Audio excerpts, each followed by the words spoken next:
யார் யாரெல்லாம் முருங்கைக்கீரையை அடிக்கடி சாப்பிட்றீங்களோ உங்கள் உடம்புல நோயே வராதுன்னு சொன்னால் நம்புவீங்களா? ஆனால் அதாங்க உண்மை. அதாவது தற்போது ஆராய்ச்சி ஆய்வில் என்ன கண்டுபிடிச்சி சொல்லியிருக்காங்கன்னா, முருங்கை மரத்திலிருந்து கிடைக்கக்கூடிய அனைத்து விதமான பொருட்களுமே மருத்துவ குணங்கள் நிறைந்துள்ளதுன்றாங்க. அதுவும் முக்கியமாக சொல்லப்போனால் முருங்கைக்கீரை, முருங்கை இலை, முருங்கைப்பூ, முருங்கைப்பட்டை, முருங்கையோட வேர்னு சொல்லிட்டு அனைத்து விதமான உறுப்புகள்லேருந்து பார்த்தீங்கன்னா மருத்துவ குணங்கள் நிறைந்திருக்காங்க. இதன் காரணமாக நம்ம வீட்டுக்கு ஒரு முருங்கை மரம் வளர்த்தாலே போதுமா, நம்மளுக்கு எந்த ஒரு நோயும் வராதுன்னு சொல்கிறாங்க. அதுவும் குறிப்பாக சொல்லப்போனால் முருங்கைக்கீரையில் vitamin A, vitamin B, vitamin B complex, அதோடு மட்டும் இல்லாமல் விட்டமின் சி அதிகமாக இருக்காங்க. புரோட்டீன், கால்சியம், மேக்னீசியம், பொட்டாசியம் சொல்லிட்டு எண்ணற்ற சத்துக்கள் இதுக்குள்ளே இருக்கா. இதன் காரணமாக நம்ம உடம்புக்கு எந்த ஒரு நோய் வராமல் பாதுகாக்கதா.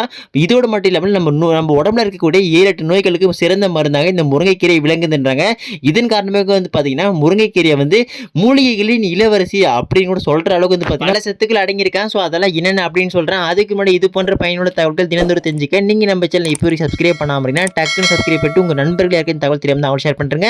சரி வாங்க அதெல்லாம் என்னென்ன அப்படின்னு பார்த்தலாம். ஸோ முதல் விஷயம் என்னன்னு பார்த்தீங்கன்னா, யார் யாருக்கெல்லாம் மலட்டுத்தன்மைங்க, அதாவது தயவு செஞ்சு புரிஞ்சுக்கங்க, தற்போது இருக்கிற உணவு பழக்க வழக்கத்தால் உங்களுக்கு பார்த்தீங்கன்னா பலருக்கு குழந்தையின்மை பிரச்சனை ஏற்படுவதற்கு வாய்ப்பு அதிகமாக இருக்குது. ஸோ அந்த பிரச்சனை எதுவும் ஏற்படக்கூடாது, ஆண்மை குறைவு பிரச்சனை வரவே கூடாதுன்னு நினச்சிங்கன்னா தயவு செஞ்சு உங்கள் உணவில் முருங்கைக்கீரை சாப்பிட்டு வாங்க, உங்களோட மலட்டுத்தன்மை நீங்குன்றாங்க.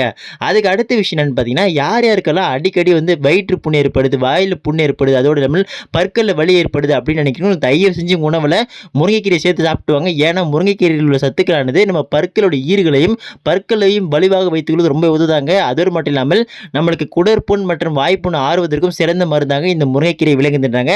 அதுக்கு அடுத்து முக்கியமான மேட்டருங்க, இப்போ இருக்கிற காலகட்டத்தில் ஆண் பெண் இருவருக்குமே பார்த்தீங்கன்னா முடி கொட்டுற பிரச்சனை அதிகமாக இருக்குன்னு சொல்லலாம். ஸோ இதன் காரணமாக நீங்கள் தினந்தோறும் உங்கள் உணவில் முருங்கைக்கீரை சேர்த்து சாப்பிட்டு வரீங்க அப்படின்னா உங்களுக்கு முடி கொட்டுற பிரச்சனை அது நிற்கும். அதோடு இல்லாமல் உங்களுக்கு முடி வளர்ச்சியான தூண்டப்படும். முக்கியமான விஷயங்க, முடிய அடர்த்தியாக இல்லை கவலைப்படுறீங்க அப்படின்னா அடர்த்தி தன்மை அதிகமாகன்றாங்க.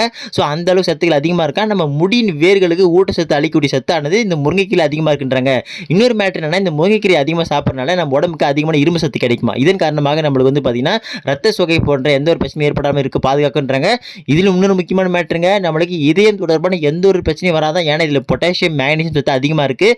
அதுக்கப்புறம் இன்னொரு மேட்டர் என்னன்னா, நம்ம உடம்புல நோய் எதிர்ப்பு சக்தி அதிகமாகுவதற்கு இந்த முருங்கைக்கீரை ரொம்பவே பயன்படுத்துன்றாங்க. ஸோ எனவே நீங்கள் முருங்கைக்கீரை தினந்தோறும் சாப்பிட்டு வந்தீங்கன்னா இவ்வளோ நன்மைகள் இருக்குது. அதோடு மட்டும் இல்லாமல் நம்மளுக்கு பார்த்தீங்கன்னா ஜிங்க் சத்து, விட்டமின் கே போன்ற அரிதான சத்துக்கள் இது அதிகமாக இருக்கனால பார்த்தீங்கன்னா நம்ம உடம்புக்கு வரக்கூடிய எந்த ஒரு நோய் தொற்று ஏற்படாமல் பாதுகாக்கிறதுக்கு ரொம்ப உதவுதுன்றாங்க. ஸோ தயவு செஞ்சு இதுக்கப்புறமா முருங்கைக்கீரை அருமை தெரிஞ்சு சாப்பிட்டு வாங்க. இது போன்ற பல தகவல் தினந்தோறும் கொடுத்துட்டே இருக்குங்க. அதெல்லாம் தவறாமல் தெரிஞ்சுக்கிச்சுன்னா இப்போ வரைக்கும் நீங்கள் நம்ம சேனல் சப்ஸ்கிரைப் பண்ணாமல் டக்குன்னு சப்ஸ்கிரைப் பண்ணிட்டு இந்த தகவல்கள் உங்கள் நண்பர்கள் யார் தெரியாமல் அவங்க ஷேர் பண்ணுறேங்க. அடுத்த வீடியோவில் பார்க்கலாம், தவற விடாதீர்கள்.